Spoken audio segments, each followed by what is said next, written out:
Something I've never really done is give a tour of our drag car. As many of you know, this car started out as an all-stock car. It was turbo back in 2013.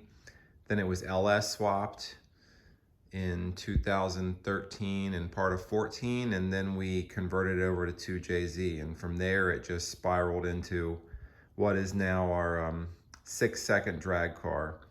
This car has been 689 was its fastest ET, and its fastest mile an hour was 201. It's still got a little more in it. We're still constantly making changes and working out some bugs, but we're headed to World Cup finals this year to try and get our ET better and be competitive in the X275 versus hot rod class. But I've never actually given a full tour of this car, so I figured now would be a good time.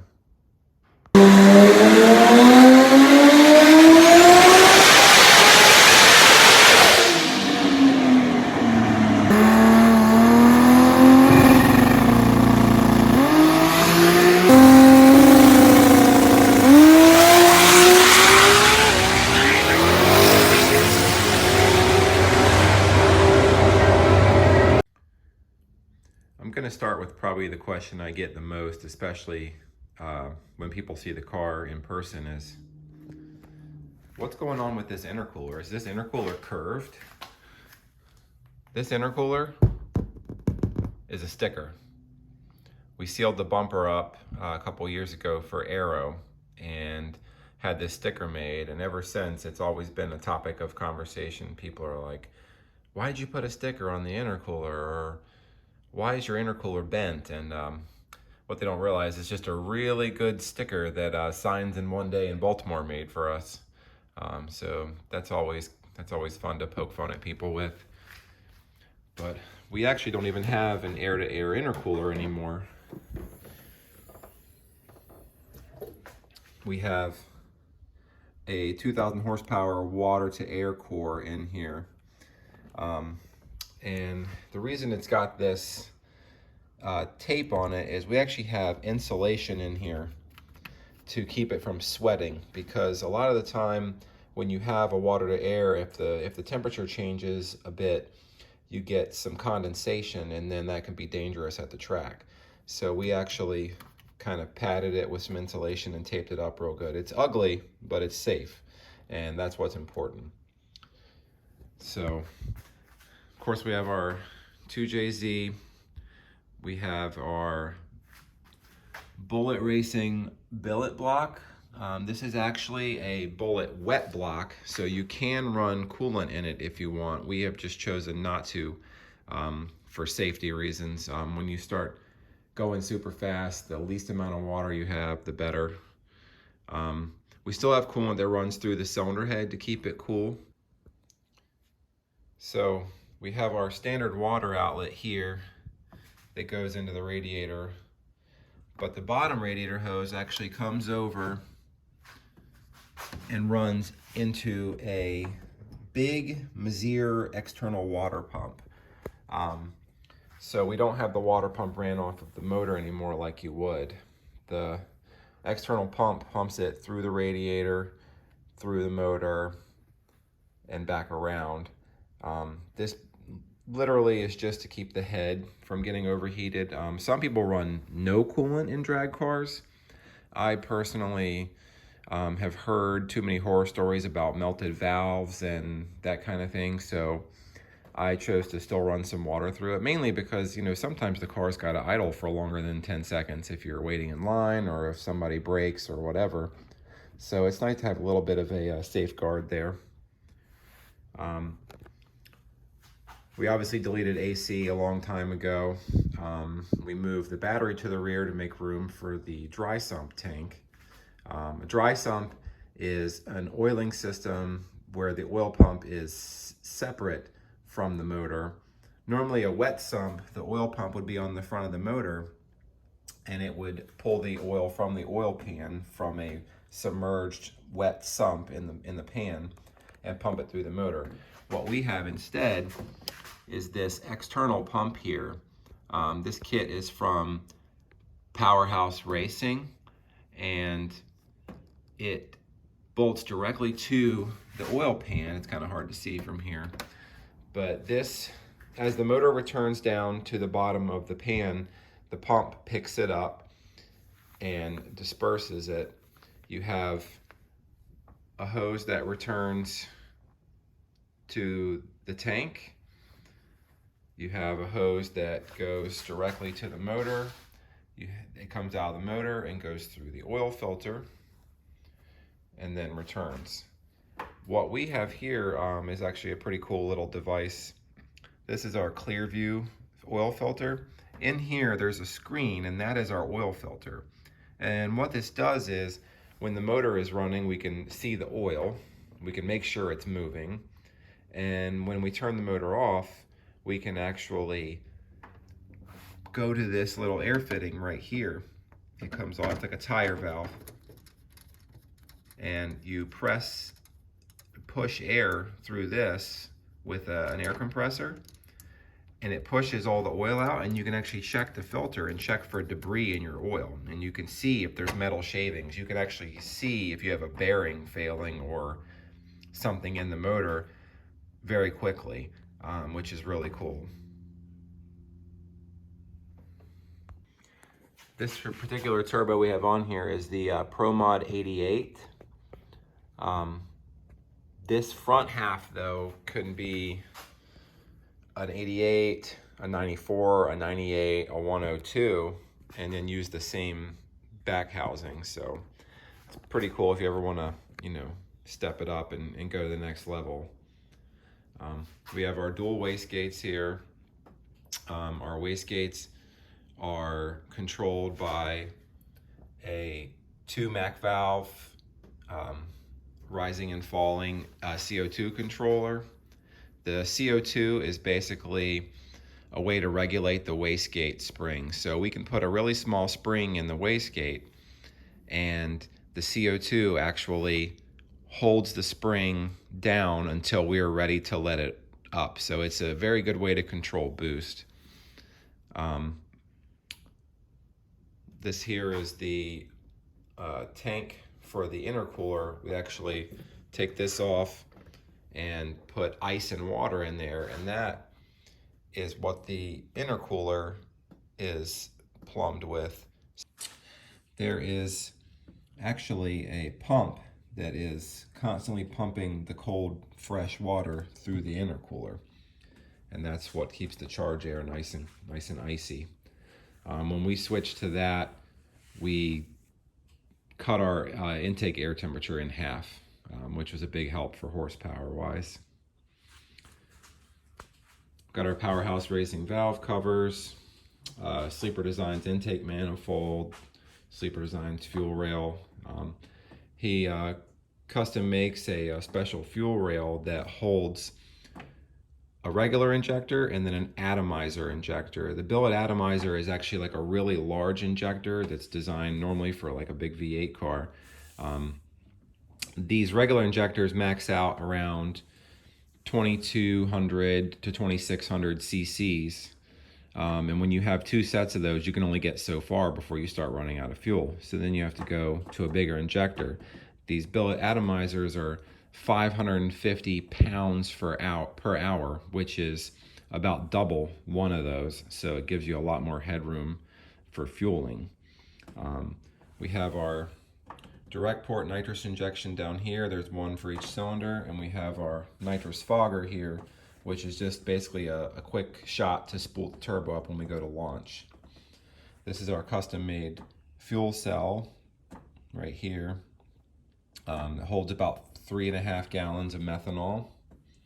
It feeds directly into the pump, which is down there. You can't see it. It's on the back side of the dry sump pump. Exterior wise, we have our custom made drag wing. 1320 made this for us. They're who did the cage on this car, the rear on this car, the wing on this car. They're up in Maryland. They're the only place I would send anybody that wanted to have some similar work done to what I have on this car. I have my Bellic Racing wheels. These are 15 by 12. The tub work, as you can see, is not factory. It did have to be kind of mini tubbed when we had the rear done because the factory wheel wells just don't fit a big enough tire for these. Up front, we've also got our Bellic Racing wheels. Brake wise, this is a factory kit that it's a little 2-pot kit you can get for just upgrading your factory brakes if you don't have a Brembo car. Nothing fancy, they just were the lightest brakes I could get without spending money on some kind of crazy, custom drag brakes. My rear brakes, going back to the rear, are actually Strange brakes. They are not something you can just buy off the shelf for this car because of the rear end I have in it. So they're only something you can get if you go to a solid rear axle, unfortunately, in case you were wondering about the rear brakes. Speaking of the rear, this is where the magic happens. This is our very custom, one-off, 4-link, 9-inch rear that 1320 Fabrication built for us.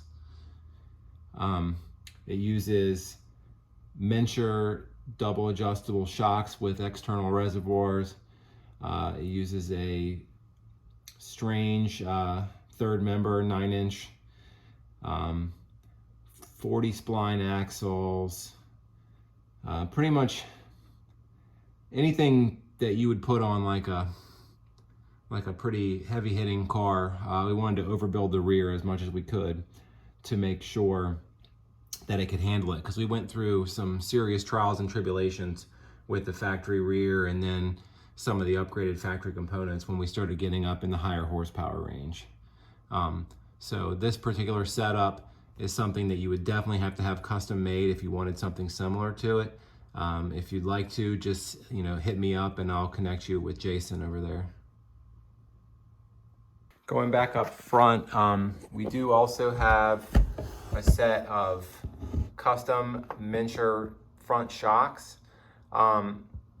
These are definitely a game changer for us. They made a big difference. We were using the factory shocks with lowering springs on the front to run our 690s 2 years ago, and everybody kept saying you got to get something adjustable on there, and he helped us basically make those from scratch.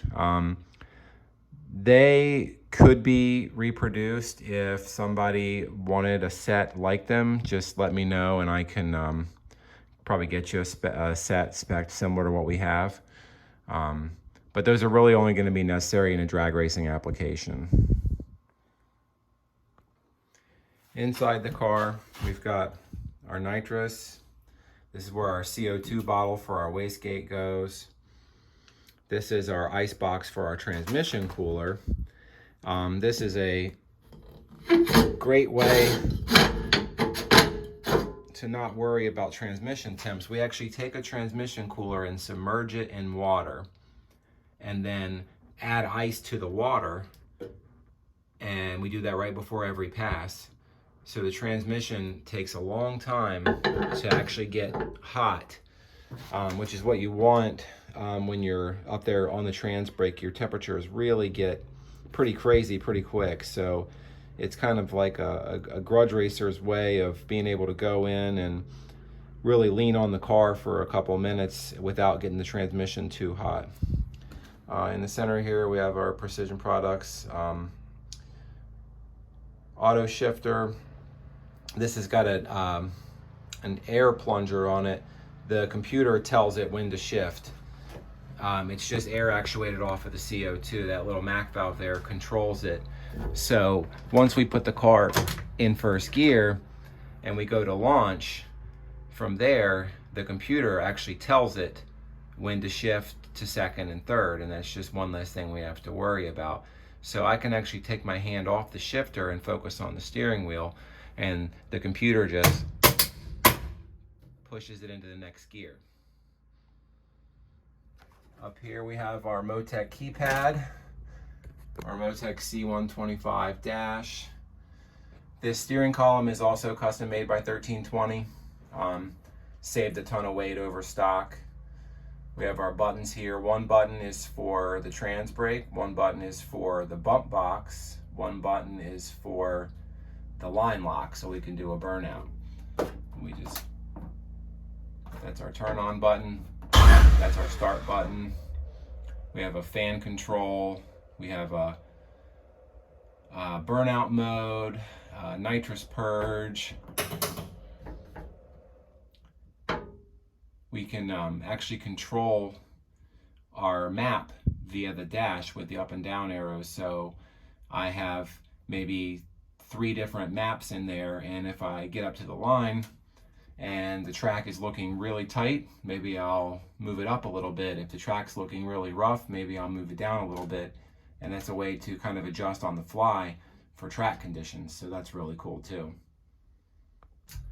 Moving to the back, you can see the rest of our cage, our wheel tubs. These panels actually come out if I need to ever get down there and work on something. So I hope that this helped if maybe you were thinking about building a 2JZ FRS or a drag car or something in the future.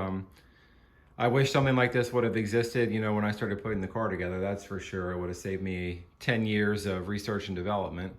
But if you have any questions, email is probably the best way to do. swapyour86@gmail.com.